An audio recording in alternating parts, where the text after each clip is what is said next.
بسم الله الرحمن الرحيم والطور وكتاب مسطور في رق منشور والبيت المعمور والسقف المرفوع والبحر المسجور إن عذاب ربك لواقع ما له من دافع يوم تمور السماء مورا وتسير الجبال سيرا فويل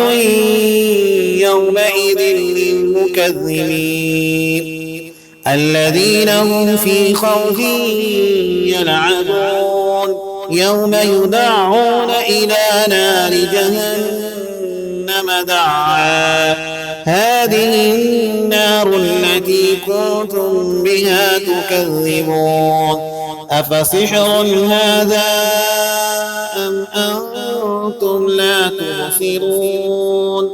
اصلوها فاصبروا أو لا تصبروا سواء عليكم إنما تجزون ما كنتم تعملون إن المتقين في جنات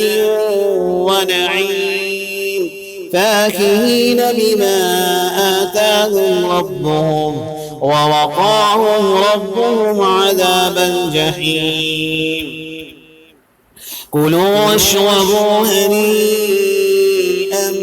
بما كنتم تعملون متكئين على سرر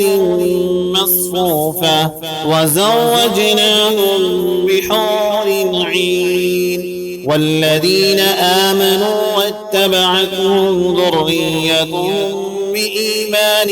ألحقنا بهم ذريتهم وما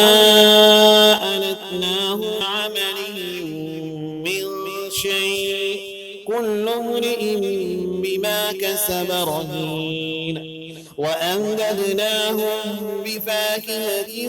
ولحم مما يشتهون يتنازعون فيها كأسا لا لغو فيها ولا تأثيم ويطوف عليهم غلمان لهم كأنهم لؤلؤ مكنون وأقبل بعضهم على بعض يتساءلون قالوا إنا كنا قبل في أهلنا مشفقين فمن الله علينا ووقانا عذاب السموم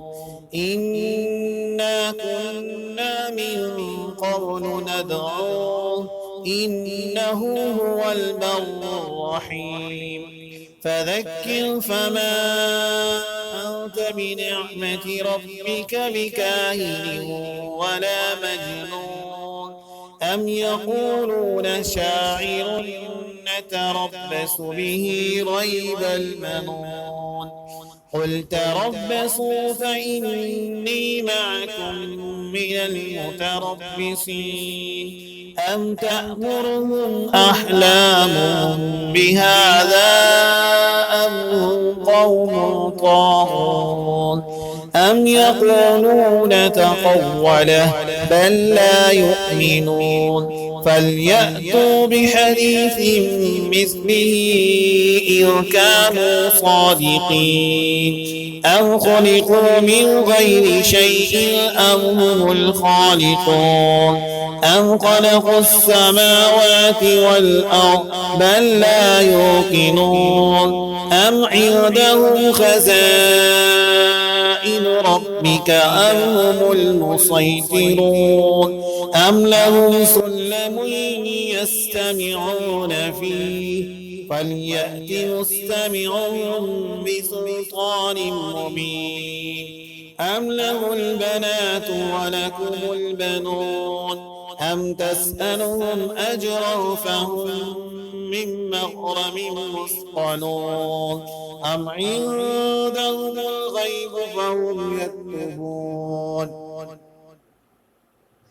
أم يريدون كيدا فالذين كفروا هم المكيدون أم لهم إله غير الله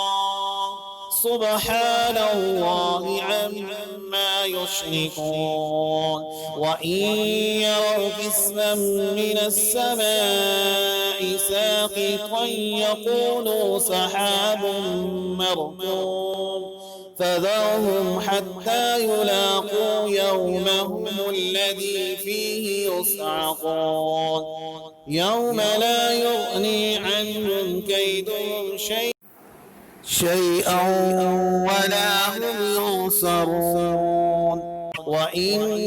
للذين ظلموا عذابا دون ذلك ولكن أكثرهم لا يعلمون واصبر لحكم ربك فإنك بأعيننا وسبح بحمد ربك حين تقوم ومن الليل فسبحه وإدبار النجوم